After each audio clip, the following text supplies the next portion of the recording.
إن الحمد لله نحمده ونستعينه ونستغفره ونعوذ بالله من شرور أنفسنا ومن سيئات أعمالنا من يهده الله فلا مضل له ومن يضلل فلا هادي له وأشهد أن لا إله إلا الله وحده لا شريك له وأشهد أن محمدا عبده ورسوله قال الله تعالى في كتابه الكريم يا أيها الذين آمنوا اتقوا الله حق تقاته ولا تموتن إلا وأنتم مسلمون أما بعد فإن أصدق الحديث كتاب الله وآخر الهدي هدي محمد صلى الله عليه وسلم وشر الأمور محدثاتها وكل محدثة بدعة وكل بدعة ضلالة وكل ضلالة في النار. Ayol ikhwah, a'azzani Allah wa iyyakum. Kita melanjutkan kajian kita itu tentang qawaidut tahdits, kaidah-kaidah ilmu hadis. Dan telah kita membahas hadis, apa itu hadis yang sahih. Dan apa yang kita bisa petik dari buah mempelajari hadis yang sahih, atau apa dari pengetahuan kita tentang definisi hadis yang sahih. Telah kita sebutkan 3 buah, di mana penulis buku menyebutkan 9 buah yang bisa kita petik dari mengetahui definisi hadis yang sahih. Kembali saya ulangi secara cepat ya. Buah yang pertama bahwasanya hadis yang sahih itu menghasilkan keyakinan. Yang kedua, wajibnya mengamalkan hadis yang sahih, baik dalam masalah akidah, demikian pula dalam masalah hukum, ya, dan segala macam perkara-perkara yang berhubungan dengan perkara agama ini. Kemudian buah yang ketiga ya akhi, bahwasannya apabila hadis telah sahih, maka ya tidak termudarati oleh amalan kebanyakan umat yang menyelisih hadis tersebut. Kenapa? Karena pendapat mayoritas bukan hujjah. Ya. Maka dari itu apabila misalnya suatu hadis telah sahih, sementara jumhur mayoritas yang mengamalkan yang kebalikan dari hadis tersebut, maka tetap jumhur atau pendapat mayoritas itu bukan hujjah, akan tetapi hujjah adalah yaitu hadis Nabi sallallahu alaihi wasallam yang telah sahih. Sebagaimana telah kita sebutkan ya akhal Islam, azani Allah, bagaimana praktek dari para imam, di mana mereka senantiasa mendahulukan hadis sahih dari pendapat jumhur. Sekarang kita masuk akhi ke buah yang keempat, Ats-tsamratu ar-rabi'ah, buah yang keempat. Apa itu? Yaitu pentingnya kita memahami hadis dengan pemahaman yang sahih. Apabila hadis yang sahih dan hadisnya telah sahih, maka kewajiban kita memahami hadis tersebut dengan pemahaman yang sahih.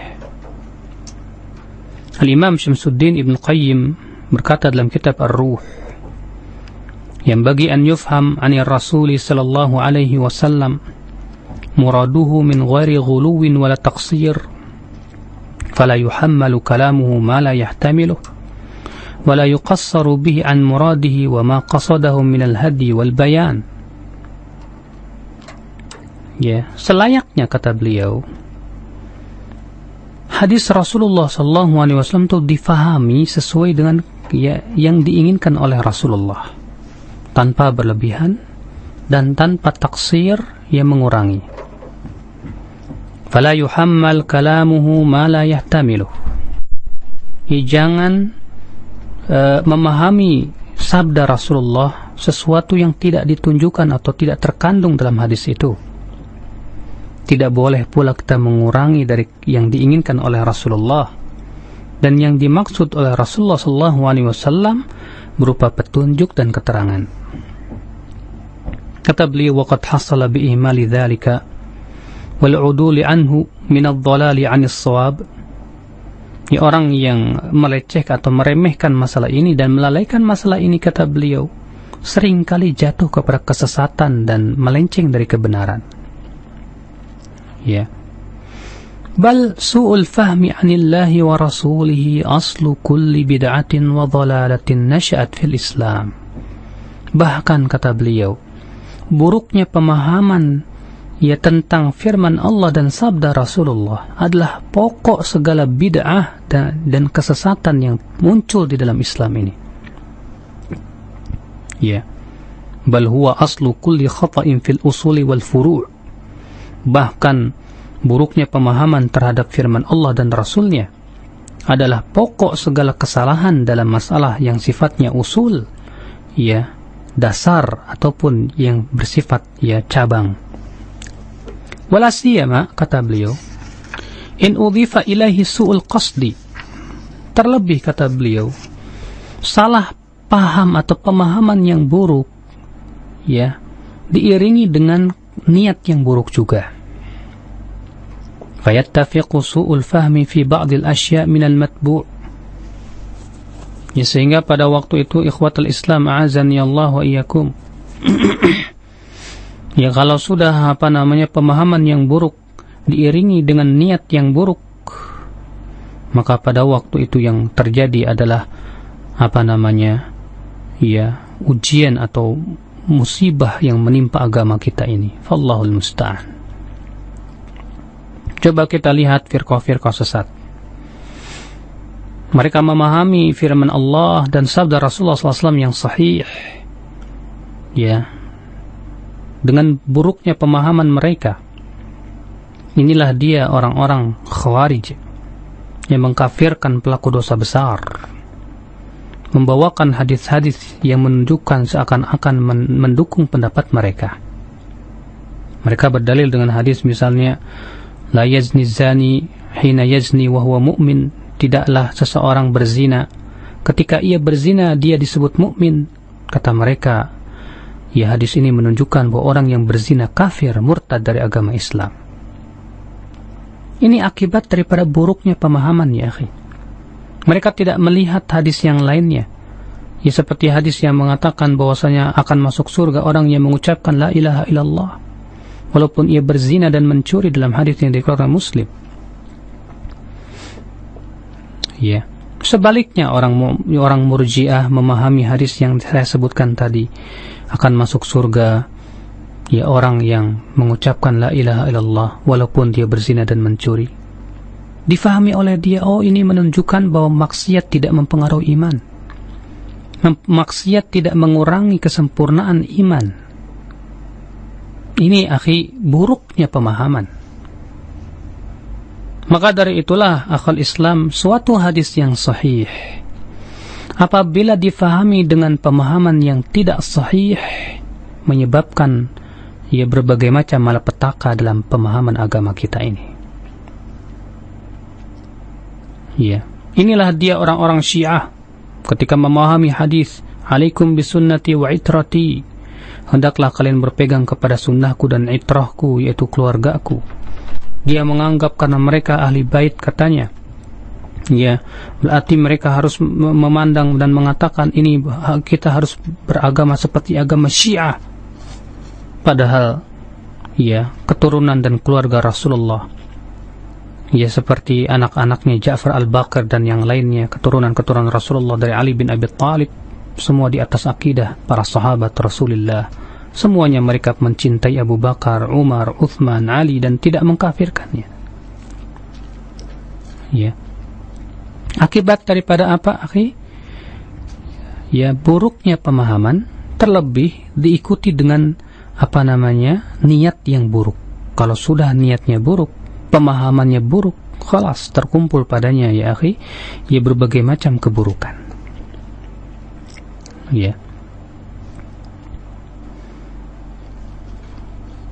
Kata beliau, inilah kebanyakan yang menyebabkan firqah-firqah sesat seperti Qadariyah, Murji'ah, Khawarij, Mu'tazilah, Jahmiyah, Rafidhah,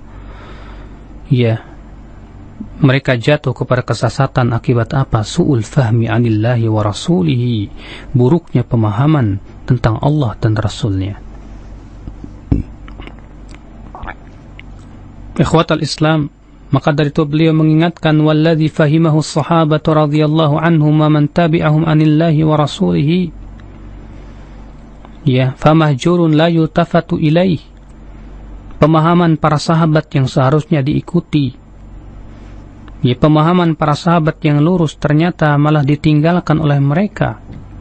Ini pula di antara akibat mereka itu memahami dengan pemahaman yang buruk, karena tidak melihat bagaimana pemahaman para sahabat Rasulullah sallallahu alaihi wasallam. Berapa banyak, akhi, ya, mereka yang memahami hadis Nabi sallallahu alaihi wasallam yang sahih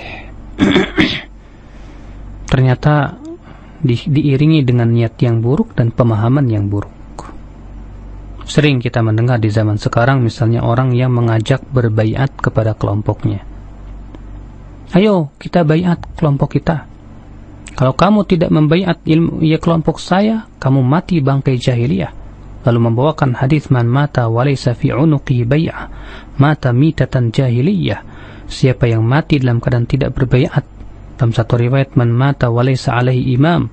Siapa yang mati dalam keadaan tidak mempunyai imam, tidak berbaiat kepada imam, maka ia mati bangkai jahiliyah, katanya. Buruknya pemahaman mereka karena mereka tidak faham siapa imam yang dimaksud oleh Rasulullah. Ya, buruknya pemahaman mereka ketika mereka mengkafirkan orang yang tidak membaiat imamnya, karena mereka memahami bangkai jahiliyah itu katanya artinya kafir, padahal tidak demikian para ulama memahami. Ikhwatal Islam, a'azzani Allah wa iyyakum. Berkata al-Imam Alamuddin Al-Syeikh Salih Al-Fullani Al-Maliki Al-Athari dalam kitab beliau Iqadul Himam, tara ba'dhan nas idza wajada syai'an atau hadithan yuwafiqu madhhabah fariha bih wa anqada lahu wa sallam. وإن وجد حديثا صحيحا سالما من النسخ والمعارض مؤيدا لمذهب غير إمامه. Ya, kamu lihat sebagian orang apabila menemukan suatu hadis yang pas, ya, cocok dengan madhabnya, ia bergembira, ia pun taslim.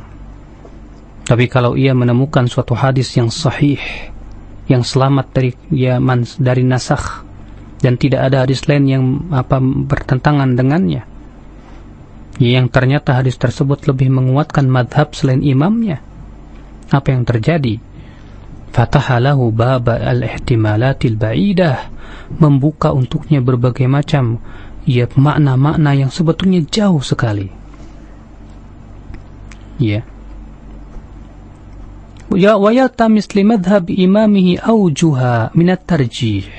Dia berusaha untuk mencari-cari, ya, alasan dan 1000 alasan bagaimana supaya madhab imamnya itu yang kuat. Padahal ternyata tidak sesuai dengan contoh para sahabat, para tabi'in, bahkan bertentangan dengan nas yang sharih. Ya. Demikian, ya akhi, a'azzani Allah wa iyyakum. Ya, ini akibat daripada apa? Pemahaman yang buruk, terlebih apabila diikuti oleh niat yang buruk.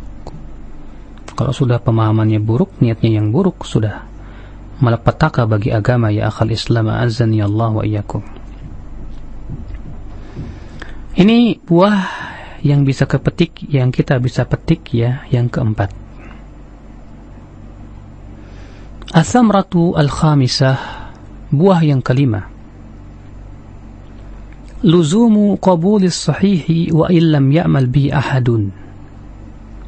Wajibnya menerima hadis sahih walaupun tidak ada seorang pun ulama yang mengamalkannya. Artinya kita tidak mengetahui adanya ulama yang mengamalkan hadis tersebut. Ya. Berkata al-Imam Asy-Syafi'i Muhammad bin Idris dalam kitab beliau yang masyhur, yaitu Risalah, Laisa li ahadin duna Rasulillah sallallahu alaihi wasallam an yaqula illa bil istidlal wa la yaqulu bima istahsan fa innal qawla bima istahsana syai'un yuhdithuhu la ala mithalin sabaq. Tidak boleh seorang pun selain Rasulullah untuk berkata kecuali dengan dalil. Tidak boleh ia berkata dengan sesuatu yang dianggap baik. Kenapa? Karena orang yang berkata dengan istihsannya, penganggapan baiknya, ya, sesuatu yang diada-adakan yang tidak pernah dilakukan oleh para ulama sebelumnya. Artinya, kata Imam Syafi'i, kita ini tidak boleh berhujah dengan istihsan, apa itu menganggap baik suatu perbuatan. Kewajiban kita, ya akhi, menganggap baik atau buruk adalah dengan dalil. Sesuatu itu baik dengan dalil, sesuatu itu buruk juga dengan dalil. Segala sesuatu ditimbang dengan dalil, ya akhi. A'azzani Allah wa iyyakum. Ya.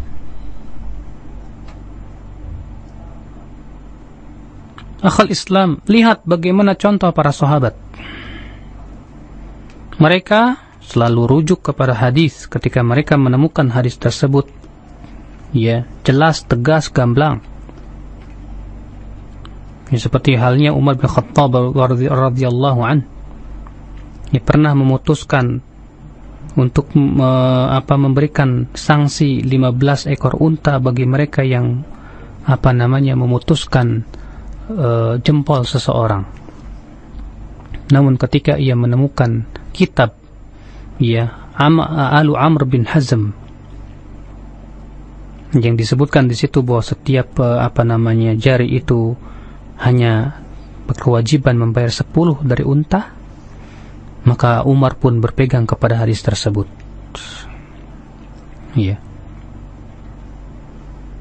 Para sahabat Rasulullah SAW selalu berpegang kepada dalil. Kalau ternyata pendapat mereka bertabrakan dengan dalil, segera dibuangnya jauh-jauh. Terutama kalau hadis itu telah sahih. Qala Syafi'i, berkata al-Imam Asy-Syafi'i rahimahullah, walam yaqulil muslimun qad amila fina Umar bi khilafi hadha minal muhajirin wal ansar. Walam tadhkuru antum anna indakum khilafahu wala ghairukum, bal saru ila ma wajaba alaihi min qabulil khabar an Rasulillah sallallahu alaihi wasallam wa tarki kulli amalin khalafahu. Kaum muslimin tidak pernah mengatakan bahwasanya Umar telah beramal pada kami dengan sesuatu yang menyelisihi kaum muhajirin dan ansar. Bahkan semua mereka para sahabat selalu merujuk khabar dari Rasulullah sallallahu alaihi wasallam dan meninggalkan segala perbuatan yang menyelisihi khabar atau hadis Nabi sallallahu alaihi wasallam. Akhal iman, a'azzani Allah wa iyyakum.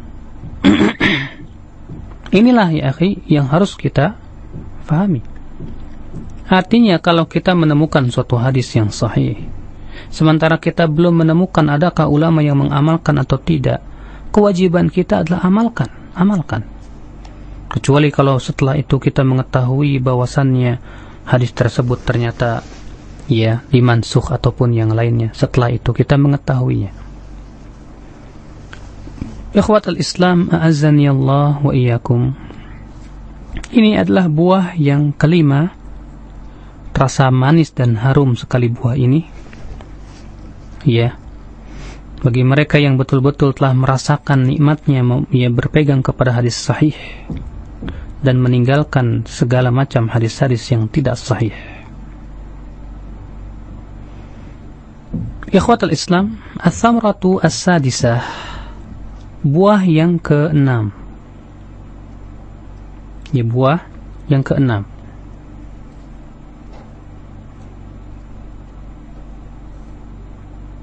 Berkata Alamuddin Al-Fullani dalam kitab Iqadhul Himam, menukil dari Imam As-Sindi Al-Hanafi,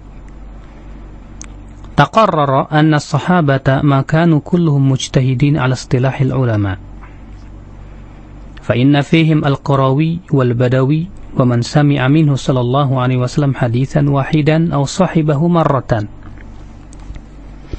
ولا شك أن من سمع حديثا عن رسول الله صلى الله عليه وسلم أو عن واحد من الصحابة رضي الله عنهم كان يعمل به حسب فهمه مجتهدا كان أو لا ولم يعرف أن غير المجتهد منهم كلف بالرجوع إلى المجتهد فيما سمعه من الحديث لا في زمانه صلى الله عليه وسلم ولا بعده في زمان الصحابة رضي الله عنهم وهذا تقرير منه صلى الله عليه وسلم بجواز العمل بالحديث لغير المجتهد وإجماع الصحابة عليه. Kata beliau,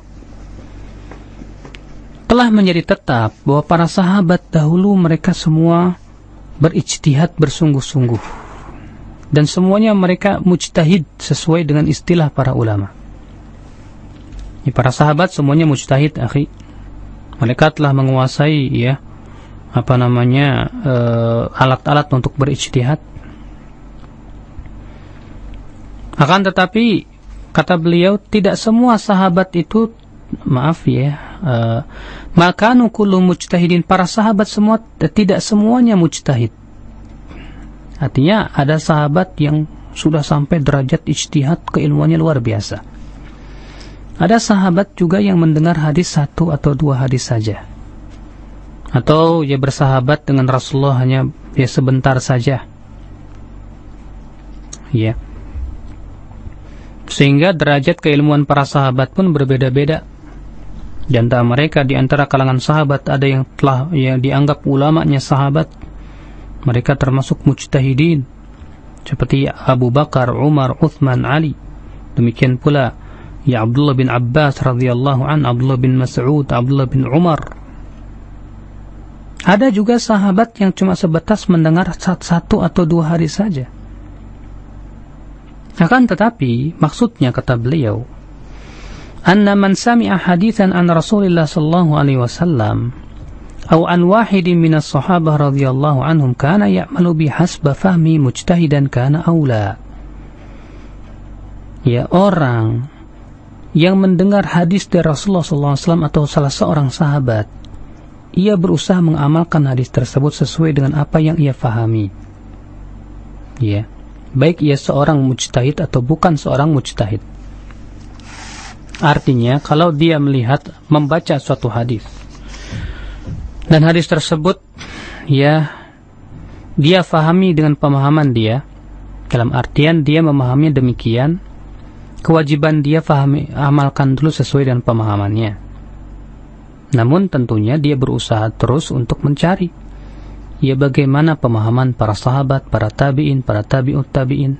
Kalau ternyata selama ini yang dia fahami salah, kewajiban dia adalah rujuk kepada pemahaman yang benar terhadap hadis Nabi sallallahu alaihi wasallam. Dan ini adalah ijma' para sahabat. Makanya para sahabat ketika mendengar suatu hadis, walaupun mereka bukan ulama sahabat, mereka langsung mengamalkannya. Demikian pula para tabi'in, para tabi'ut tabi'in. Akhul Islam, akan tetapi bukan berarti yang beliau inginkan itu artinya kita disuruh memahami hadis sendiri, belajar kita ambil kitab hadis misalnya Sahih Bukhari, kita fahami sendiri. Tidak, tentunya untuk memahami hadis-hadis Nabi SAW butuh kepada alatnya, butuh kepada pengetahuan yang dalam. Akan tetapi kalau misalnya kita membaca suatu hadis dalam sebuah buku terjemahannya, kemudian kita fahami, oh ini nggak boleh, maka kewajiban kita mengamalkan apa yang kita fahami dulu. Sampai kemudian kita terus mencari, kalau misalnya ternyata pemahaman kita selama ini salah, maka kewajiban kita rujuk kepada pemahaman yang sahih tentunya. Akhal Islam, a'azzani Allah wa iyyakum.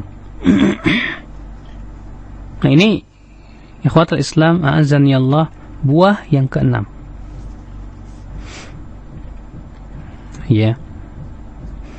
Demikian pula misalnya kalau kita mendapatkan suatu hadis,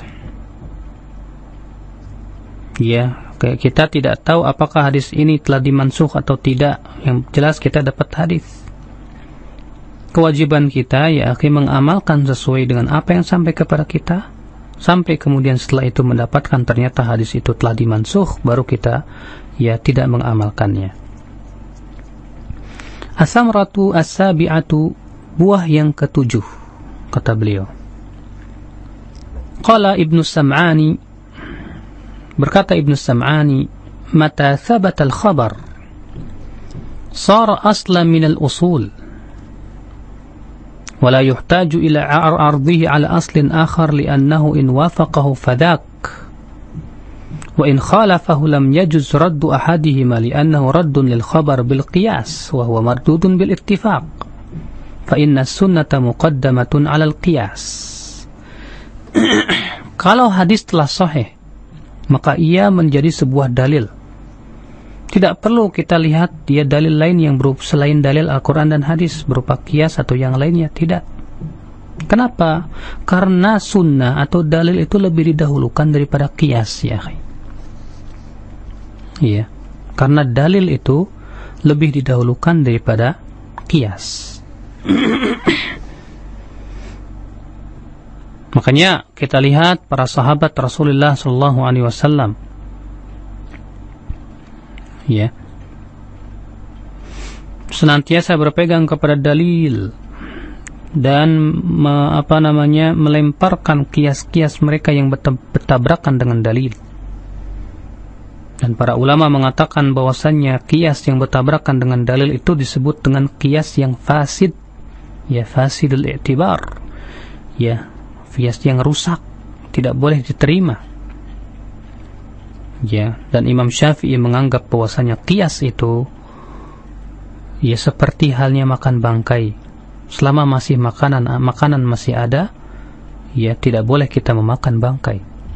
Tapi kalau makanan sudah tidak ada, baru min babid darurat kita boleh memakan ya bangkai tersebut.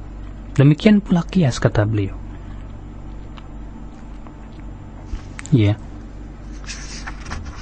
Ikhwatul Islam, a'azzani Allah wa iyyakum. Maka kewajiban kita ini, ya, bahwa dalil lebih didahulukan daripada qiyas. As-samratu ats-tsaminah, kata beliau, buah yang ke-8.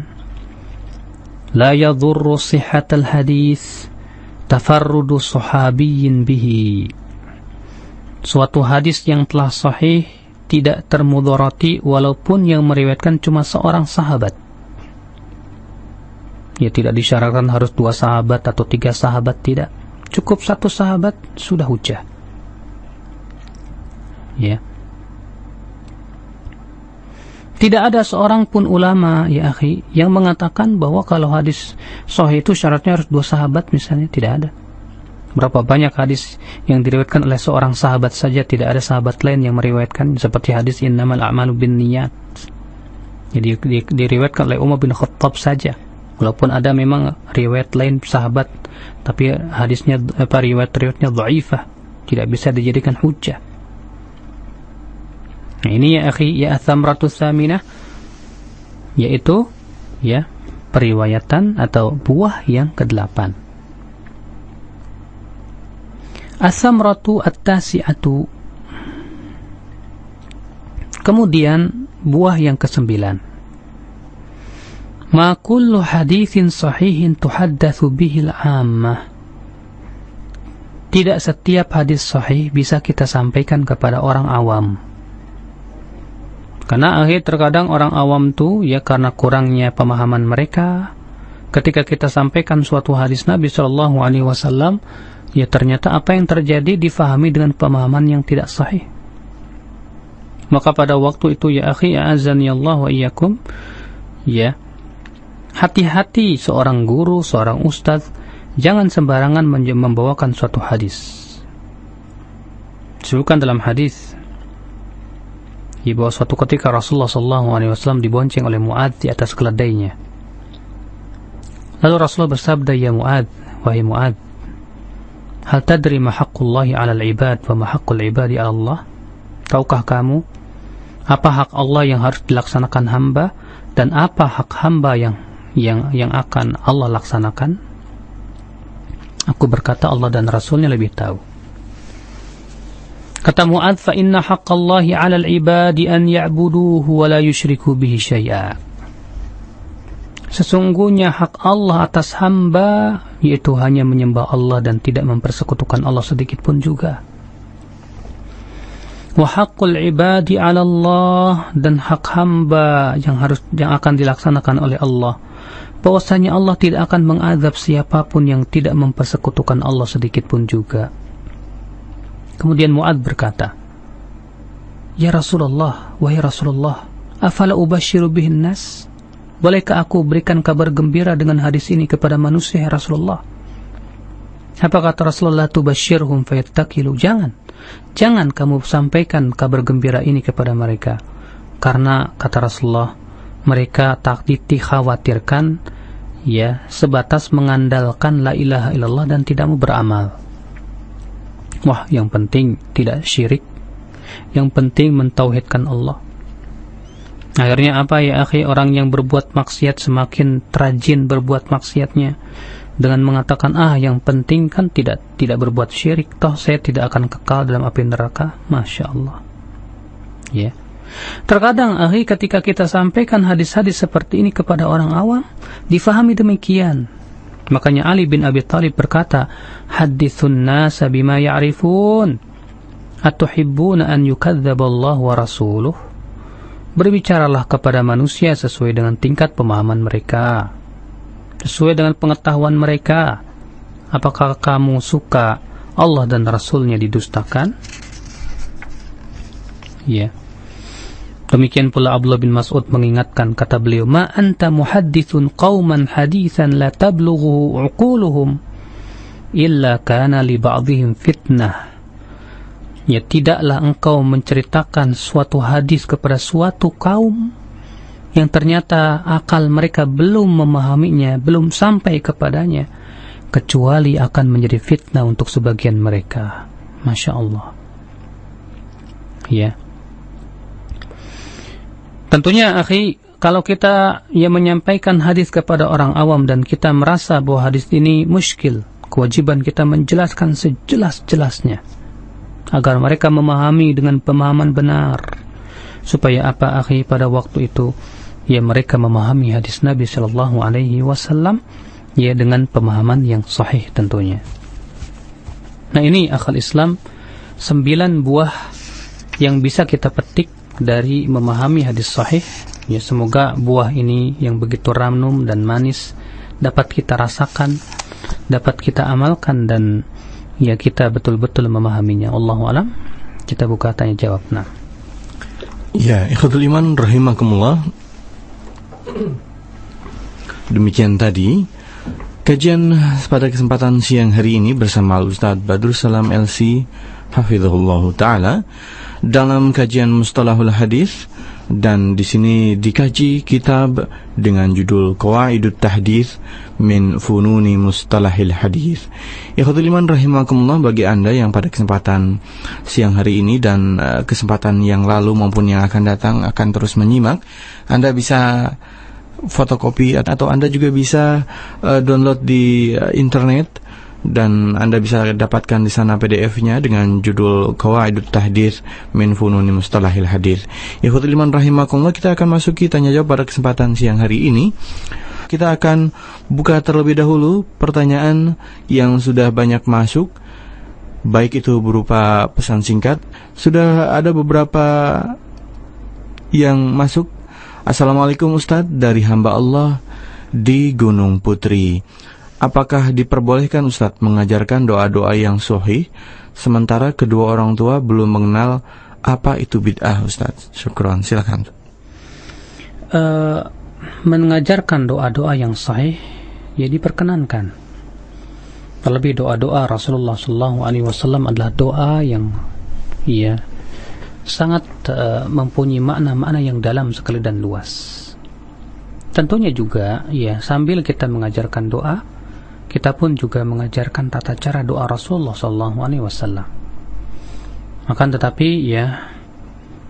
untuk mendakwahi orang tua kita yang barangkali dia sudah terbiasa di atas bid'ah, butuh kepada tahap difahamkan dulu tentang manhaj, ya, bahwasanya kewajiban kita adalah beribadah sesuai dengan apa yang dicontohkan oleh Rasulullah SAW.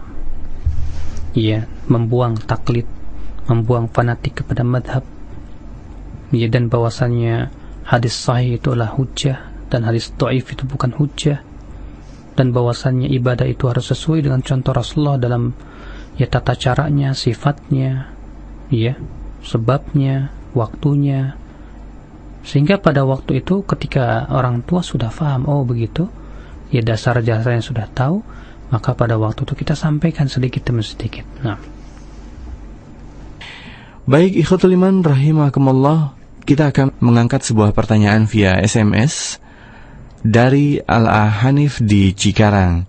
Ustaz, barakallahu fikum, apa pengertian kias itu Ustaz? Dan apa syarat kias itu? Dan siapa yang menentukan kias itu Ustaz? Syukran. Silakan Ustaz. kias adalah ilhaqu far'in bi aslin fil hukmi bi jam'in illati bainahuma, menyamakan hukum cabang dengan hukum pokok, ya, dalam suatu hukum karena adanya persamaan ilat. Sehingga para ulama menyebutkan bahwa rukun ilat itu 4. Yang pertama adalah adanya pokok yang akan dikiaskan kepadanya. Yang kedua adanya cabang yang akan kita kiaskan. Yang ketiga adanya hukum. Dan yang keempat adalah persamaan ilat. Apa itu ilat? Itu wasfun zahirun mundhabit, ya, sifat yang tampak dan tetap, ya. Contoh misalnya yang memenuhi syarat ini di zaman Rasulullah, zakat fitr itu dikeluarkan dengan gandum. Maka para ulama menyebutkan bahwa hukumnya wajib, dan melihat ilatnya bahwa ia adalah al-muqtat, yaitu sesuatu yang dijadikan sebagai makanan pokok. Ternyata beras dan gandum, ya, sama ilatnya, maka hukumnya pun sama. Adapun syarat kias, para ulama telah menyebutkan, ya, syarat-syarat kias. Di antaranya yang pertama, bahwa kias tidak boleh bertabrakan dengan dalil. Ya, selama ada dalil maka kias gugur. Yang kedua, bahwa kias disyaratkan harus sama ilat. Adapun kalau ilatnya berbeda maka disebut dengan kias ma'al fariq, ya, kias yang sangat jauh berbeda. Yang ketiga, diantaranya kias itu harus dikiaskan kepada pokok syariat dalil, bukan kepada cabangnya lagi. Ya. Siapa yang menentukan kias? Dalam artian bahwa kias itu hujjah dalam Al-Quran dan Sunnah kalau tidak ada dalil. Tapi siapa yang memakainya? Yang memakainya adalah ahlul ijtihad, mujtahidin. Ya, karena kias itu termasuk ijtihad kata para ulama, maka kewajiban orang yang memakai kias adalah, yaitu hendaknya orang yang menggunakan kias itu adalah, ya, mereka-mereka yang telah diberikan oleh Allah anugerah kemampuan untuk menguasai atau memahami alat-alat untuk berijtihad, ya, berupa menguasai Al-Quran dan hadis. Demikian pula menguasai bahasa Arab, ya, dan menguasai kaidah-kaidah usul dan yang lainnya. Nah, ya, ikhwatul iman rahimakumullah. Untuk 3 pesan singkat pertama, Ustadz, bagaimana seorang muslim yang sedang meniti jalan kebenaran kemudian menemukan berbagai macam ikhtilaf, Ustadz? Syukron. Kata Syekh Utsaimin rahimahullah ketika menyebutkan tentang adab penuntut ilmu, yang di antara adab penuntut ilmu an yakuna wasi'as sadr, ya, hendaklah melapangkan dada dalam permasalahan-permasalahan ikhtilaf. Yang kedua yang harus, ya, yang pertama ini harus kita fahami dalam masalah-masalah ikhtilaf yang sifatnya ijtihadi, masing-masing memaparkan dalilnya, ya, tanpa kita menganggap bahwa, ya, lawan saya ini sesat atau berbuat bid'ah ataupun yang lainnya. Sebagaimana halnya itu terjadi pada para ulama, ya, mereka berbeda pendapat dalam masalah-masalah yang sifatnya ijtihadiyah, ya. Maka jangan dada kita sempit, akhi, ya, sehingga akhirnya sebagaimana saya pernah mendengar, ya, gara-gara misalnya Radio Roja ikut pemerintah, sementara yang ini ikut Ustadz Fulan, akhirnya dia memutuskan untuk tidak mau dengar lagi, ya, sebuah sikap yang salah tentunya. Karena itu menunjukkan ya kepada fanatik yang tercela, ya hizbiyah yang sudah merambat di dada, ya, dan suatu sikap yang menunjukkan ketidakdewasaan dia dalam menghadapi ya perselisihan. Yang kedua, berusaha untuk mencari dalil mana yang paling kuat dan yang paling kokoh hujahnya. Ya. Setelah kita lihat dan kita timbang dan yang lainnya, ya setelah kita lihat dan kita ternyata ya fulan lebih kuat, maka saya lebih condong hati saya kepada ini. Silahkan dia beramal sesuai dengan apa yang ia anggap kuat. Ya. Sambil terus ia memperdalam dan memperdalam. Nah, ini kewajiban ya yang telah disebutkan dalam firman Allah, fa in tanaza'tum fi syai'in farudduhu ila Allahi war Rasul in kuntum tu'minuna billahi wal yaumil akhir. Jika kalian berselisih pada suatu perkara, maka kembalikan kepada Allah dan Rasulnya, ya, jika kamu beriman kepada Allah dan hari akhirat. Dzalika khairu wa ahsanu ta'wila. Itu adalah yang lebih baik dan lebih baik akibatnya. Ya. Nah, ini yang harus dilaksanakan ketika menghadapi perselisihan seperti ini. Iya. Sehingga pada waktu itu kita ya alhamdulillah dengan memahami kaidah seperti ini, kita tidak saling menengking atau menyesatkan ataupun yang lainnya, tapi tetap berjalan sebagai ikhwah ya di atas sunnah yang memperjuangkan sunnah Rasulullah sallallahu alaihi wasallam. Naam. Ya, ikhwatul iman rahimakumullah, setelah masuk di line telepon kita dan telah menunggu Ibu Nur Rahim. Halo Ibu. Assalamualaikum. Waalaikumsalam warahmatullahi wabarakatuh. Silakan Ibu. Ustaz mau nanya, mungkin tidak sesuai dengan tema. Iya, silakan Bu. Mau nanya perbedaan antara infak dan sedekah dan disalurkan di mana gitu. Soalnya dulu pernah kajian katanya kalau infak itu khusus untuk fisabilillah gitu. Diambil 2,5%. Itu benar apa salah? Terima kasih Ustaz. Assalamualaikum. Waalaikumsalam warahmatullahi wabarakatuh. Ini biasanya yang memahami seperti ini dari kalangan Islam jamaah mungkin. Silakan Ustaz. Iya. Ketahuilah Ibu bahwa infak dan sedekah itu ya salah satunya lebih umum daripada yang lainnya. Sedekah lebih luas maknanya daripada infak, di mana infak biasanya berupa harta, sedangkan sedekah tidak harus harta. Terkadang zikir disebut sedekah. Rasulullah SAW sabda, ya at-tahlilu sedekah, wa takbiru sedekah, ya tahlil sedekah, takbir sedekah, tahmid sedekah, bahkan amar ma'ruf nahi mungkar pun sedekah. Bahkan pada kemaluan kamu, kata Rasulullah, ada sedekahnya. Ya. Dan juga Rasulullah sabda, wa tabassum fi wajhi akhika sedekah. Bertersenyum di wajah saudaramu adalah sedekah. Adapun mereka yang mengatakan bahwa infak harus dikeluarkan 2,5%, ini adalah suatu pendapat yang tak pernah berhujjah pada dalil, tidak pernah tegak di atas dalil. Ya. Karena Ibu ya, untuk menentukan mengatakan bahwa harus berinfak 2,5% setiap bulan seperti yang dilakukan oleh sebagian jamaah yang ada di Indonesia, ya jelas ini pendapat yang batil, atil. Ya, karena tidak ditunjukkan oleh dalil, ya. Kalaulah itu perkara yang baik, tentu sudah Allah dan Rasulnya jelaskan dalam Al-Quran dan hadis Nabi Sallallahu Alaihi Wasallam. Nah. Ya, ikhwatul iman rahimakumullah, demikianlah, dan tentunya tadi juga Ustaz sudah sebutkan di awal pengantar beliau bahwa pentingnya kita memahami din ini dengan benar dengan memahami hadis yang sahih. Ikhwatul iman rahimakumullah, mohon izin Ustaz sedikit barangkali memberitahukan kepada saudara-saudara kita yang mungkin masih berada di aliran Islam jamaah atau berada di aliran Quran hadis jamaah atau 354. Antum perlu ketahui bahwa saat ini sudah banyak yang keluar dari Islam jamaah dan alhamdulillah rujuk kepada pemahaman as-salafus saleh, dan juga diantaranya banyak yang menjadi pendengar di Radio Roja.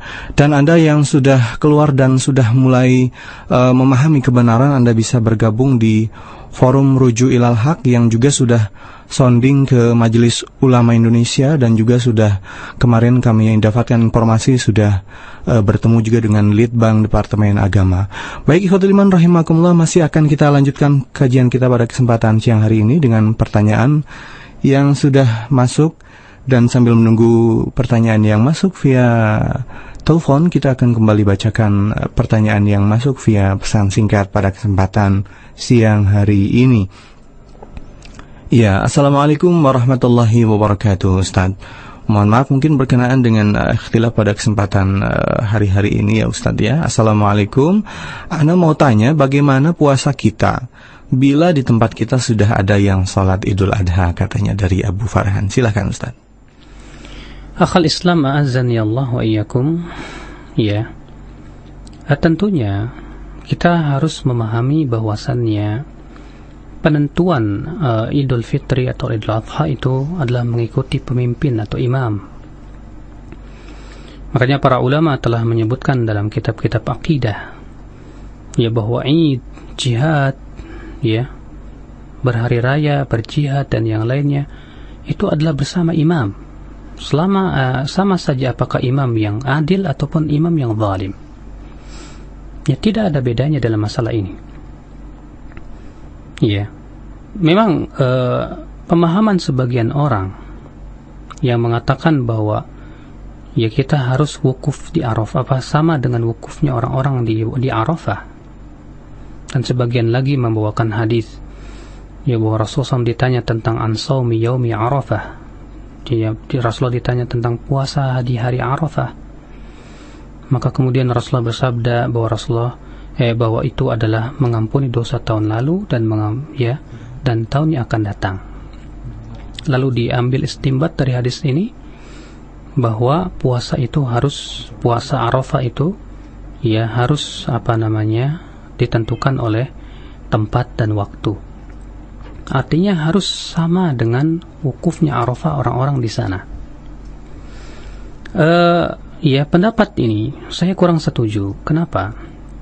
Pertama, bahwa kalaulah puasa Arafah itu harus ya disesamakan dengan wukufnya di sana, maka berkonsekuensi apabila misalnya tidak ada orang yang wukuf di sana, berarti tidak disyariatkan kita untuk puasa Arafah. Dan ini batil. Ya. Karena kalau misalnya digantungkan kepada tempat, ya dalam artian kita harus ikut wukuf. Ya, seperti halnya orang-orang wukuf di sana. Ya, kalau misalnya qadarullah seperti halnya di zaman yang diceritakan oleh Ibnu Katsir ketika dikuasai oleh orang-orang Banu Fatimiyah beberapa tahun lamanya orang-orang tidak ada yang haji.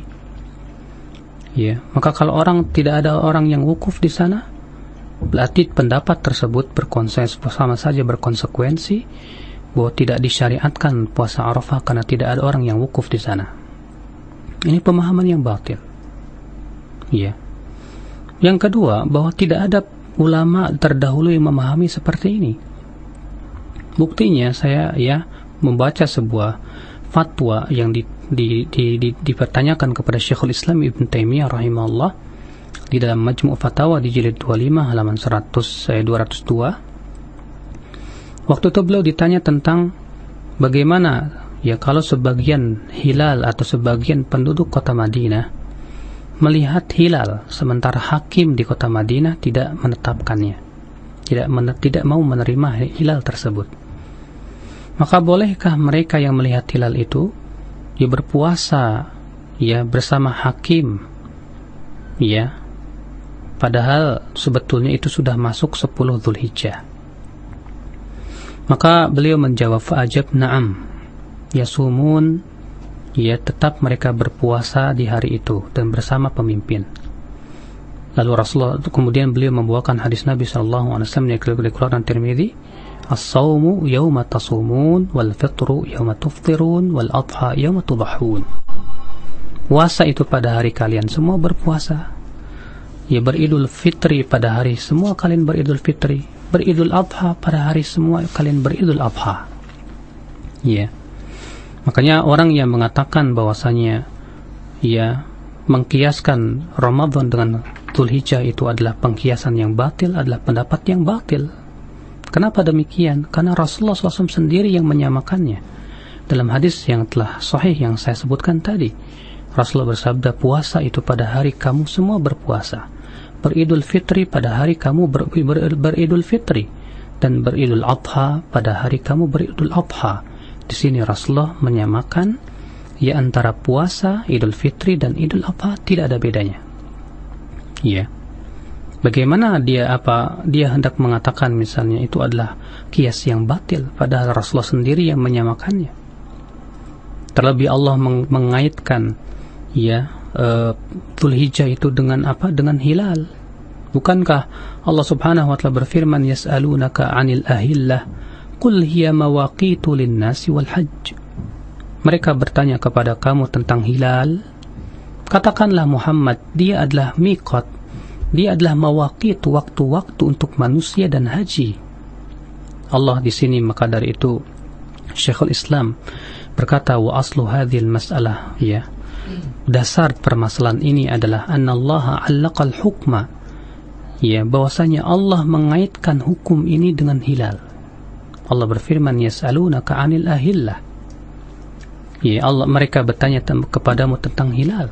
Sementara hilal itu ya dengan kesepakatan ahlul ma'rifah berbeda-beda antara satu tempat dengan tempat yang lainnya. Ya, telah difatwakan juga oleh Syekh Muhammad bin Shalih Al-Utsaimin rahimahullah. Ya, tentang bahwasanya ya yang hak adalah mengikuti pemerintah masing-masing dan yang lainnya. Ini yang saya pandang rajih.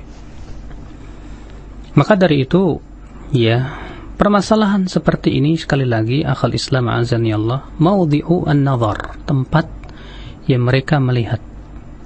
Sebagian ustadz memandang bahwa hadis Saumi Yaumi Arafah harus ditentukan dengan tempat. Ya, sebagian menganggap tidak demikian, karena penamaan Saumi Yaumi Arafah sama dengan penamaan puasa Daud, puasa Asyura, ya, sebatas penamaan. Ya, karena terkadang orang-orang Arab menamai sesuatu dengan sesuatu yang masyhur dengannya, seperti ya hari Bu'ath, ya hari Hudaybiyah dan yang lainnya. Mereka menamai di hari-hari itu dengan hari-hari yang masyhur, dan itu adalah kebiasaan orang-orang Arab terdahulu. Maka dari itu akhul Islam ma'azani Allah wa iyyakum, ya, sudah kita ketahui juga dan dijelaskan oleh para sebagian ikhwah kita, ya, bahwasanya Id adalah merupakan syiar Islam yang agung, ya, dan itu adalah merupakan tugas para pemimpin imam. Maka ini harus diserahkan kepada pemimpin. Dan kaidah Ahlus Sunnah yang harus difahami bahwasanya keputusan imam pemimpin adalah menjadi rafi'un lil khilaf, mengangkat segala perselisihan yang ada. Sebagaimana disebutkan oleh Ibn Abdul Aziz dalam kitab Syarah Aqidah Thahawiyah. Demikian pula dalam kitab Syarah Usul Sunnah ya Imam Ahmad bin Hanbal. Ikhwatul Islam azani Allah. Nah, coba sedikit kita melihat, ya, kalau ternyata masing-masing punya hujah dan dalil, ternyata sama-sama kuat, tidak boleh kita kemudian saling menengking, saling menyesatkan. Kewajiban kita adalah berlapang dada, ya, semua kita berusaha untuk mencari kebenaran dan berusaha kita untuk meniti jalan yang diridhoi oleh Allah Subhanahu wa taala. Nah, ya, demikian ikhwatul iman rahimakumullah. Mudah-mudahan jawaban ini bermanfaat untuk kita semuanya. Sudah masuk di line telepon kita Bapak Joko dari Bekasi. Iya, Bapak Joko. Assalamualaikum. Waalaikumsalam warahmatullahi wabarakatuh. Silakan Bapak. Iya, Pak Ustaz. Assalamualaikum Pak Ustaz. Waalaikumsalam warahmatullahi. Iya, gini Pak Ustaz. Saya mendapatkan hadis dari Rasulullah yang menyebutkan barang siapa menghidupkan malam hari raya, Idul Fitri dan Idul Adha, niscaya hatinya tidak akan mati pada hari ketika banyak hati yang mati. Hadis ini maudhu, disampaikan oleh Syekh Albani dalam silsilah hadis ad-dhaifah nomor 520 dan 521. Mohon dijelaskan, karena selama ini kaum muslimin saudara-saudara kita ini banyak melakukan dengan bertakwa kepada Allah dengan menghidupkan malam hari raya seperti takbiran gitu Pak Ustaz. Terima kasih Pak Ustaz. Itu aja Pak Ustaz. Iya. Assalamualaikum. Waalaikumsalam warahmatullahi wabarakatuh. Silakan Ustaz. Yang harus kita pahami Pak, suatu hadis yang palsu ya belum tentu membatalkan amalan yang terkandung dalam hadis tersebut. Ya, kewajiban kita adalah berusaha melihat adakah hadis lain yang sahih yang semakna atau menunjukkan kepada amalan tersebut. Ini yang pertama. Yang kedua, ya bahwasannya menghidupkan malam Idul Fitri dengan takbir. Apabila itu Idul Fitr, maka itu tidak pernah dilakukan Rasulullah dan para sahabatnya. Karena yang kita ketahui dan yang ma'ruf dari riwayat-riwayat yang sahihah bahwa Rasulullah SAW memulai takbir yaitu dimulai dari ketika Rasulullah keluar dari rumahnya menuju sampai lapangan, ya, sampai imam naik mimbar. Adapun Idul Adha, maka ya dimulai takbir dari tanggal 9 Dzulhijjah setelah subuh, diakhiri sampai tanggal 13 sore hari, ya asar. Ya, sebagaimana itu ada riwayat yang sahih dari Ali bin Abi Thalib dan beberapa sahabat yang lainnya. Ya, sehingga ini termasuk sunnah yang dilakukan oleh para sahabat Rasulullah sallallahu alaihi wasallam. Namun kita tidak mengkhususkan malam Idul Adha saja. Ya, kita hidupkan hari-hari kita dengan bertakbir, mengucapkan Allahu Akbar, la ilaha illallah, Allahu Akbar, walillahil hamd. Atau Abdullah bin Umar hanya sebatas takbir Allahu Akbar, Allahu Akbar, Allahu Akbar, Allahu Akbar, Allahu Akbar. Iya. Adapun akhwat Islam yang dilakukan oleh banyak kaum muslimin di zaman ini, ya dengan bertakbir di speaker masjid dengan suara-suara yang keras, maka ketahuilah sesungguhnya mengganggu orang yang sedang tidur itu tidak diperkenankan. Iya. Maka dari itulah Rasulullah SAW pernah bersabda kepada orang yang bertakbir dengan keras, irba'u ala anfusikum fa innakum la tad'una ashaman wala ghaiba wa innama tad'una sami'an qariba. Kasihani diri kalian. Kalian itu tidak sedang menyeru Allah yang jauh lagi tuli, akan tetapi kalian sedang menyeru Allah yang dekat lagi mendengar. Ya. Juga pernah suatu ketika Rasulullah masuk ke dalam masjid, dan hadis ini sahih dari Abu Daud. Jadi lihatnya para sahabat sedang sholat masing-masing mengeraskan bacaannya, mengganggu yang lain.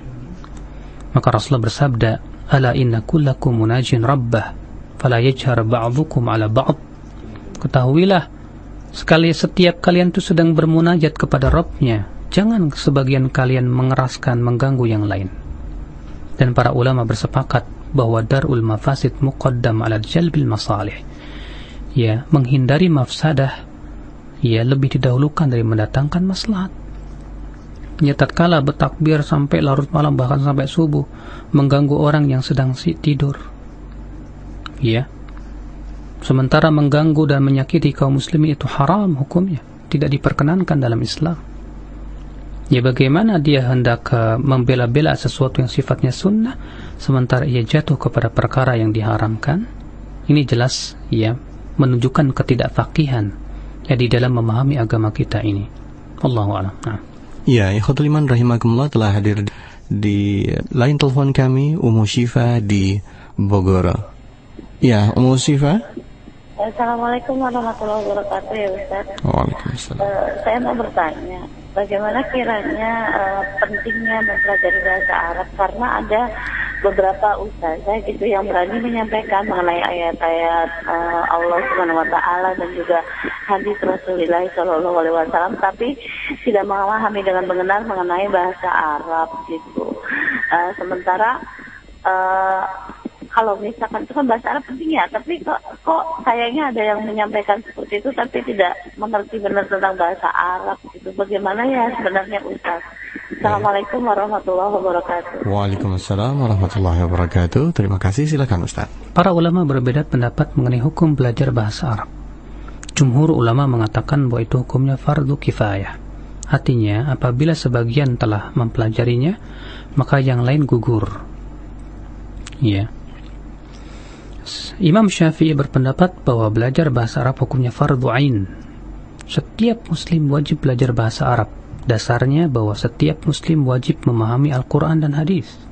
Sedangkan Al-Quran dan hadis itu berbentuk bahasa Arab. Namun yang rajih adalah pendapat jumhur bahwa ia adalah hukumnya fardu kifayah. Namun kata para ulama, sesuatu yang sifatnya fardu kifayah bisa menjadi fardu ain. Kapan? Yaitu bagi mereka yang ingin memperdalam agama. Maka orang yang telah memposisikan dirinya sebagai da'i yang berdakwah kemana-mana, ya, orang yang memposisikan diri sebagai duat, ya, berarti dia sudah terkena fardu ain bagi dia untuk belajar bahasa Arab. Maka siapa saja, entah itu laki-laki ataupun perempuan yang sudah menceburkan dirinya ke dalam dunia dakwah, dia mengajar manusia tentang agama, berarti kewajiban dia memperdalam ilmu agama, maka fardu ain bagi dia untuk belajar bahasa Arab kalau tidak berdosa. Ya. Maka subhanallah, ya, betapa menyedihkannya ketika kita melihat banyak orang-orang yang masya Allah begitu semangat dalam berdakwah, tapi sayang pengetahuan mereka untuk membaca kitab-kitab para ulama sangat lemah, bahasa Arab mereka bahkan nol terkadang. Ya, sehingga akhirnya mereka memahami sesuai dengan sebatas terjemah saja. Ya. Sementara kitab-kitab para ulama sangat banyak masih berbentuk bahasa Arab. Kita lihat kitab tafsir saja yang sudah diterjemahkan hanya baru tafsir Ibnu Katsir. Sementara tafsir At-Tabari, tafsir Al-Baghawi, tafsir Al-Qurtubi, tafsir yang lainnya belum diterjemahkan. Kitab-kitab hadis syarahnya, ya, yang diterjemahkan baru Fathul Bari, itu pun juga baru sebagian saja. Sementara yang lainnya belum diterjemahkan. Ya. Maka dari itulah mereka yang sudah menceburkan diri ke dalam medan dakwah, ya, mereka itu telah fardu ain bagi mereka untuk belajar bahasa Arab. Kalau tidak mereka berdosa. Nah. Ya, ikhwatul iman rahimakumullah, sudah ada hadir pula di hadapan kita di line telepon berikutnya, Ibu Wati dari Bekasi. Silahkan Ibu. Waalaikumsalam warahmatullahi wabarakatuh. Ustaz, kalau kita bermanhaj kan harus manhaj salafus saleh ya Ustaz. Terus kalau ada orang bilang katanya kalau saya singgah, katanya saya cuma Islam sejati, itu bagaimana itu Ustaz, penjelasannya itu Ustaz? Ya itu aja Ustaz. Assalamualaikum warahmatullahi wabarakatuh. Waalaikumsalam warahmatullahi wabarakatuh. Silakan Ustaz. Kita jelaskan Ibu, ya, bahwa Islam yang sejati adalah Islamnya para Rasul dan para sahabatnya. Tidak ada yang paling sejati keislamannya dari para keislaman sahabat. Adakah sahabat yang islamannya tidak sejati, yang telah dipuji oleh Allah dari kalangan muhajirin dan ansar, kecuali mereka yang murtad tentunya, iya, atau kembali ke belakang mereka? Adapun muhajirin dan ansar telah Allah puji mereka dalam Al-Quran. Dalam surat At-Taubah ayat 100 Allah berfirman, "Was-sabiquna al-awwalun minal muhajirin wal ansar walladzina tabauhum bi ihsan radhiyallahu anhum wa radu an." Dan kaum sabiqun al-awwalun dari kalangan muhajirin dan ansar dan orang-orang yang mengikuti mereka, itu para sahabat, Allah ridha kepada mereka dan mereka ridha kepada Allah. Iya. Kalau dia katakan, kalau kita tanya kepada dia, mana yang lebih sejati keislamannya, kita atau para sahabat? Kalau dia menjawab para sahabat lebih sejati keimanannya, kalau begitu kenapa kita tidak mengikuti pemahaman para sahabat? Sesungguhnya pemahaman para sahabat itulah yang disebut dengan salafi. Ya, sebagaimana ketika Al-Imam Adz-Dzahabi mensifati Al-Imam Ad-Darqutni, kata beliau, ya, lam yadkhul ar-rajul fi ilmi al-kalam bal kana salafiyya. Ya, Al-Imam Ad-Darqutni tidak pernah sibuk dengan ilmu kalam. Justru Imam Darqutni adalah seorang salafi. Ya, ini menunjukkan bahwa istilah salafi itu sudah masyhur di zaman dahulu. Demikian pula, ya, Al-Imam Al-Auza'i yang hidup pada zaman tabi'ut tabi'in, ya, telah mengucapkan, ya, kewajiban kita adalah mengikuti salaf. Alaika bi athari man salaf wa in rafadhakan nas. Yaitu siapa yang dimaksud dengan salaf? Yaitu para sahabat, para tabi'in dan tabi'ut tabi'in, 3 generasi yang dipuji oleh Rasulullah sallallahu alaihi wasallam. Nah, Ya, ikhwatul iman rahimakumullah, kita akan berpindah terlebih dahulu kepada pertanyaan via pesan singkat. Assalamualaikum warahmatullahi wabarakatuh. Dari Uhti Anissa di Cijantung. Cintailah anak-anak dan kasih sayangilah mereka. Bila menjanjikan sesuatu kepada mereka, tepatilah. Sesungguhnya yang mereka ketahui, hanya kamulah yang memberi mereka rezeki. Hadis diriwayatkan oleh At-Tahawi. Sahihkah hadis ini, Ustaz? Silakan. Allahu a'lam. Nanti insyaallah ya, ini PR buat saya ya, tentang hadis ini insyaallah saya akan cari. Nah, baik, ikhwatul iman rahimakumullah, masih dari pesan singkat yang masuk pada kesempatan siang hari ini yang sudah banyak sekali masuk di meja siar. Dan ikhwatul iman rahimakumullah, pertanyaan datang dari seseorang tanpa nama, dari hamba Allah tentunya. Assalamualaikum, Ustadz, maksud dimansuh itu apa Ustadz ya? Dan apa contoh hadis yang dimansuh itu? Jazakallah khairan. Silakan Ustadz. Dimansuh artinya dihapus hukumnya.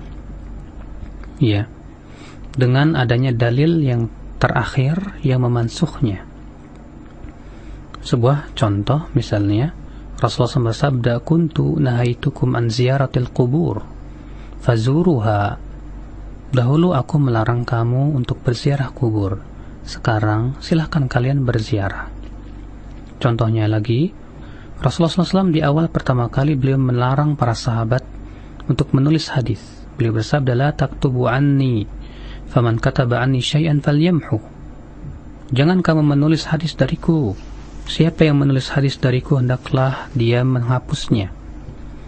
Kemudian di akhir hayat Rasulullah SAW mengizinkan, ya, di antaranya bahwasanya Rasulullah SAW ketika haji wada, ya, datang kepada seorang sahabat yang bernama Abu Syah dan minta supaya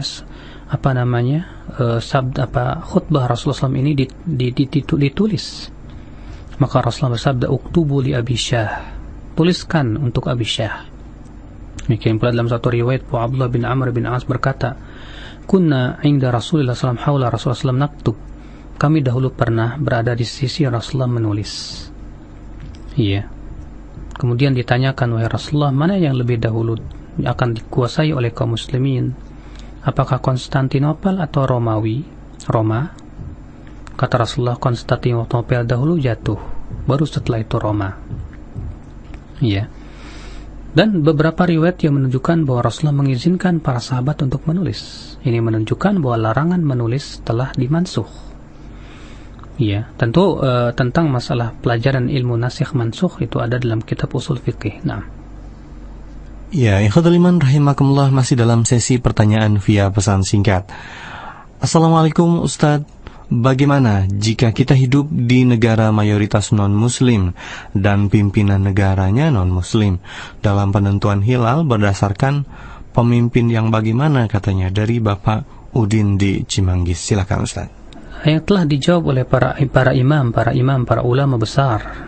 Jadi zaman ini seperti Syekh Abdul Aziz bin Baz dan yang lainnya, dan juga para ulama sebelumnya, bahwa mereka yang hidup di negeri kafir hendaklah ia memakai ya hilal negara Islam yang berdampingan dengannya, atau yang satu jajar, ya satu hilal dengannya.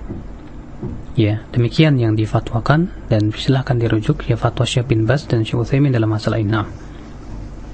Iya, masih tentang syubhat tentang hilal mengikuti pemerintah, Ustaz, dari pesan singkat yang masuk. Assalamualaikum Ustaz, pemerintah itu kan berpatokan pada tanggal merah yang sudah ditentukan pada tahun lalu. Bolehkah kita menentukan hilal untuk tahun depan, Ustaz? Dari hamba Allah di Bogor. Silakan Ustaz. Pernah Syekhul Islam Ibnu Taimiyah rahimahullah ditanya dalam kitab beliau Majmu' Fatawa di jilid 25 halaman 204 ya. Kata beliau, "Fa in qila qad yakunu al-imam alladhi fuwwida ilayhi ya ta'yinul hilal muqassiran." Bisa jadi imam atau pemimpin yang diserahkan atau ditugaskan untuk menentukan hilal itu ternyata dia melakukan taksir, ya kurang atau curang. Ya, bisa jadi karena adanya permusuhan antara dia dengan orang yang melihat hilal, Atau bisa jadi ya karena dia lebih percaya kepada ahli astronomi yang mengklaim katanya tidak melihatnya. Maka beliau menjawab, ya qila, ya hukum dalam masalah ini tidak ada bedanya. Kenapa kata beliau? Sebagaimana Rasulullah SAW sabda, yusalluna lakum, mereka akan salat mengimami kamu. Fa in asabu falakum walahum wa in akhta'u falakum wa alaihim. Ya, mereka akan salat mengimami kamu. Apabila mereka benar, kalian mendapat pahala dan mereka mendapat pahala. Dan apabila mereka salah, kalian mendapatkan pahala, karena kewajiban kalian adalah mengikuti pemimpin dalam masalah seperti ini. Dan merekalah yang menanggung dosa. Lalu beliau berkata, ya, fal ithmu alaihim la alal muslimin. Berarti dosa itu yang menanggung mereka, bukan kaum muslimin yang tidak bersalah. Ya, karena merekalah dalam Islam ya akhi yang ditugaskan untuk menentukan hilal dan yang lainnya adalah pemerintah. Kalau ternyata pemerintah yang melakukan kecurangan atau yang lainnya, merekalah yang menanggung dosa. Adapun rakyat, kewajiban rakyat adalah mengikuti keputusan pemimpin dalam masalah syiar-syiar Islam yang besar seperti ini. Syekhul Islam ketika ditanya dalam Majmu' Fatawa tersebut, bagaimana kalau ada sebagian orang melihat hilal? Namun ternyata ya hakim di sebagian penduduk Madinah melihat hilal, namun hakim di kota Madinah itu tidak mengakuinya, tidak menerimanya. Apakah ia tetap berpuasa bersama hakim? Apa jawab Syekhul Islam? Naam, iya, tetap untuk berpuasa bersama mereka. Ini akhul Islam, dan ini adalah madhab yang dirajihkan oleh Syekhul Islam, dan demikian pula muridnya Ibnu Qayyim al-Jauziyah, ya, di mana ya ini adalah pendapat yang dikuatkan oleh banyak para imam. Nah, ya, ikhwatul iman rahimakumullah, demikian penjelasan Ustaz Badrul. Dan sudah masuk di line telepon kita kembali akan memasuki sesi tanya jawab via telepon dari Ummu Syafa. Iya, Ummu Syafa. Assalamualaikum Pak Ustaz. Waalaikumsalam warahmatullahi wabarakatuh. Silakan. Maaf Pak Ustaz, ini saya minta nasihatnya. Mungkin saya orang awam gitu ya, karena menurut yang untuk Zulhijjah ini, saya tadinya berkeyakinan itu kita mengikuti pemerintah. Tapi setelah saya tanyakan kembali ke Pak Ustadz, yang tadi dia berpendapat bahwa puasa Arafah itu kan namanya Arafah, tempat begitu ya Pak. Tapi setelah Pak Ustadz Rizala menjelaskan kalau memang tidak ada wukuf atau bagaimana gitu kan Pak ya, itu tidak bisa dikiaskan pada tempat begitu. Jadi saya ragu nih Pak, mungkin saya minta nasihatnya untuk meyakinkan, karena keluarga saya tadi yakin gitu kan untuk puasa hari ini, besok Id, ternyata akhirnya dibatalkan semua. Jadi saya sudah menjalankan sholat Id. Begitu saja Pak Ustadz, terima kasih. Assalamualaikum. Waalaikumsalam warahmatullah. Sudah saya jelaskan Ibu ya, bahwa Allah dalam surat Al-Baqarah ayat 189 mengaitkan ya Zulhijjah atau haji itu dengan hilal. Allah berfirman, yas'alunaka 'anil ahillah qul hiya mawaqitu lin-nasi wal hajj. Ya, mereka bertanya kepada kamu tentang hilal, katakanlah ia adalah miqat untuk manusia dan haji. Sedangkan hilal ya berbeda-beda dari satu tempat dengan tempat yang lainnya dengan kesepakatan para ulama. Ya. Maka dari itulah kewajiban kita adalah, dan juga dikarenakan para ulama mengatakan bahwa kewajiban menentukan tentang masalah Id itu adalah hak imam, bukan hak rakyat. Ya. Adapun pemahaman sebagian orang terhadap hadis saumi yaumi Arafah, puasa hari Arafah, menunjukkan bahwasanya kita harus ikut yang wukuf di sana. Ini pemahaman yang tidak pernah difahami oleh para ulama sebelumnya, sebelum kita terdahulu. Ya, karena penamaan ini, atau kalaulah dikatakan bahwa itu terikat dengan wukuf orang yang manusia di sana, kalau qadarullah tidak ada wukuf, berarti sama saja kita mengatakan tidak disyariatkan puasa Arafah. Ya, itu menunjukkan bahwasannya kata-kata ya saumi yaumi Arafah, puasa hari Arafah, adalah penamaan. Karena orang-orang Arab terdahulu seringkali menamakan hari-hari itu dengan ya peristiwa-peristiwa besar, seperti disebut dengan Yaumu Bu'ath, hari Bu'ath, hari Hudaybiyah, ya hari yang lainnya. Demikian ketika di sana ada perkara yang besar seperti Arafah, disebutlah dengan hari Arafah. Ya. Maka dari itu ya kewajiban kita, karena permasalahan ini adalah hak imam, dan para ulama juga memberikan kaidah bahwasanya apabila kita berselisih kemudian imam memberikan keputusan, maka keputusan imam itu sebagai rafi'un lil khilaf, yang menghilangkan perselisihan. Maka kita ikuti ya masalah seperti ini, karena ini masalah yang sifatnya amal jama'i, ya sebuah syiar yang agung yang tidak diperbolehkan kaum muslimin sebetulnya berselisih terhadap imam. Karena sudah kita sebutkan bahwa kesalahan itu ditanggung oleh imam dan dosa itu ditanggung oleh imam. Naam. Iya, ikhwatul iman rahimakumullah, masih di pertanyaan yang masuk pada kesempatan ini, dan untuk Anda yang ingin bertanya, silakan Anda bisa bertanya di 8236543. Sambil menunggu telepon yang masuk, kita kembali beralih ke pesan singkat yang cukup menarik, dan banyak sekali pesan singkat yang masuk pada kesempatan siang hari ini.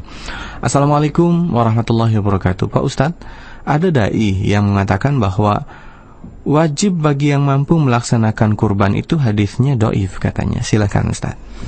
Hadis itu sahih hasan alhamdulillah, karena ia diriwayatkan dari dua jalan yang hasan. Ya, yang satu memang lemah, namun ternyata ada riwayat lain yang hasan.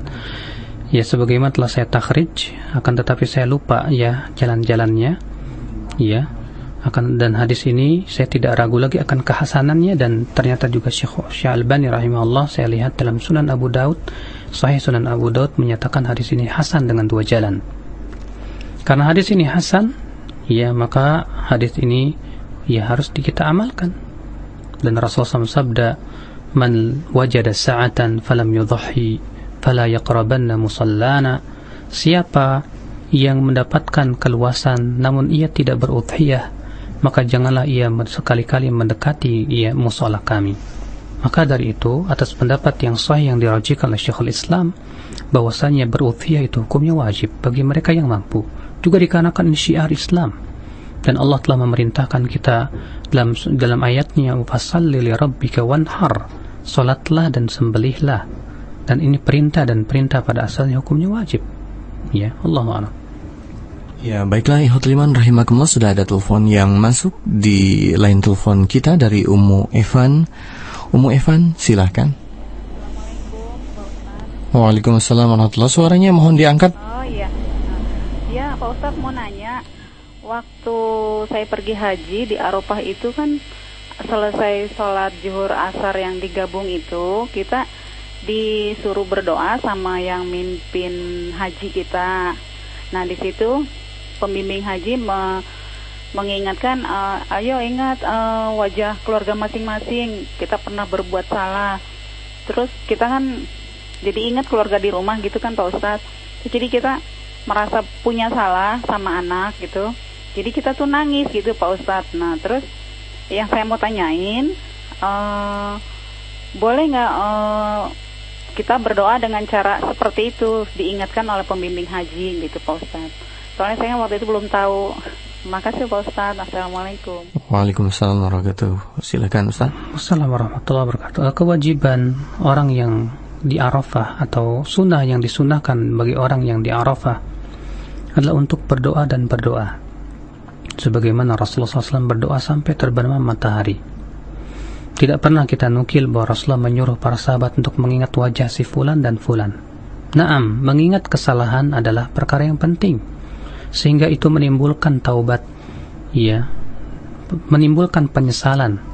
Maka ketika kita mengenal dosa-dosa kita, mengingat dosa-dosa kita bukan hanya kepada manusia tapi terhadap Allah Rabbul Alamin, ya, maka kita pun segera bertaubat kepada Allah dan memohon ampunan kepada Allah Rabbul Alamin. Ya, maka ya, berdoa dengan cara mengingat fulan, wajah si fulan itu asalnya dari kalangan tasawuf. Ya, karena orang tasawuf mereka berzikir dengan mengingat wajah mursyid. Ya, maka dari itu tidak ada ketentuan dari Rasulullah dan para sahabatnya bahwa apabila kita berdoa ya hendaknya diingat wajah si fulan dan si fulan. Karena ini semua tidak pernah ditunjukkan oleh dalil yang sahih. Nah, ya, ikhwatul iman rahimakumullah, kembali kita akan angkat pertanyaan dari saudari kita Silahkan. Halo. Ya, Assalamualaikum. Waalaikumsalam warahmatullahi wabarakatuh. Di Jakarta. Ummu Hanif di Jakarta, silahkan. Kalau mau sholat Idul Adha itu tidak boleh makan dulu ya. Itu mulainya dari kapan? Itu aja. Baik. Ya, Waalaikumsalam. Adalah di zaman Rasulullah, ya Rasulullah SAW mempercepat waktu untuk sholat Idul Adha, di mana disebutkan dalam hadis yang sunnah bahwasanya Rasulullah SAW tidak makan dahulu, tapi diakhirkan setelah sholat, ya setelah menyembelih. Namun bagi mereka yang punya penyakit mah atau yang lainnya yang dikhawatirkan misalnya karena terlambat makan menyebabkan akhirnya mahnya kambuh, ya tentu ini dalam rangka meninggalkan mudarat, ya lebih didahulukan daripada mendatangkan maslahat. Maka tidak apa-apa bagi mereka. Tapi bagi mereka yang kuat dan mampu, maka melaksanakan sunnah itu lebih baik. Nah. Ya, ikhwatul iman rahimakumullah, di akhir pertemuan kita pada kesempatan siang hari ini ada pertanyaan yang masuk yang cukup menarik via pesan singkat Ustaz. Assalamualaikum Ustaz, ada sebagian orang yang mengatakan bahwa sholat id di lapangan itu bukanlah sunnah. Mereka berhujah bahwa masjid Nabi itu sempit, makanya Nabi melaksanakan sholat id di lapangan. Sedangkan sekarang bangunan masjid-masjid kita bisa mencukupi. Untuk apa di zaman sekarang masih melaksanakan sholat di lapangan? Bagaimana kita menyikapi orang yang demikian? Jazakallah khairan. Dari Abu Zubair di Sulawesi Tengah. Silakan Ustaz. Kita jawab yang pertama, tidak ada satupun ulama yang berpendapat demikian. Ya, tidak dari kalangan sahabat, tabi'in, tabi'ut tabi'in. Bahkan di zaman Utsman bin Affan dan di zaman setelahnya masjid diperlebar. Ya, tetap mereka sholatnya bukan di masjid, akan tetapi di lapangan. Namun di zaman ini dikarenakan padang pasir begitu jauh dari kota sehingga ini masyaqqah, mereka mengadakannya di masjid. Maka dari itu perbuatan Rasulullah SAW ya tetap kita amalkan, karena yang sunnah itu adalah Rasulullah pergi ke masjid. Ya. Yang kedua, bahwa masyarakat yang ada di kota Madinah di zaman Rasulullah SAW ya tidak bertambah ketika sholat Id. Ya, di mana Rasulullah SAW mengadakan sholat Jumat pun tetap di dalam masjid. Dan pada waktu itu bahkan dari luar kota Madinah berdatangan untuk sholat Jumat di masjid Rasulullah. Kalaulah alasannya sebatas sempitnya masjid, tentu Rasulullah mengadakan sholat Jumat di luar masjid. Ya, ini menunjukkan bahwasanya pendapat itu adalah batil. Ya, sebuah pemahaman yang buruk. Nasallallahu salamat wal afiyah. Kita tutup subhanakallah bihamdik asyhadu an la ilaha illa anta astaghfiruka wa atubu ilaik. Wassalamualaikum warahmatullahi wabarakatuh.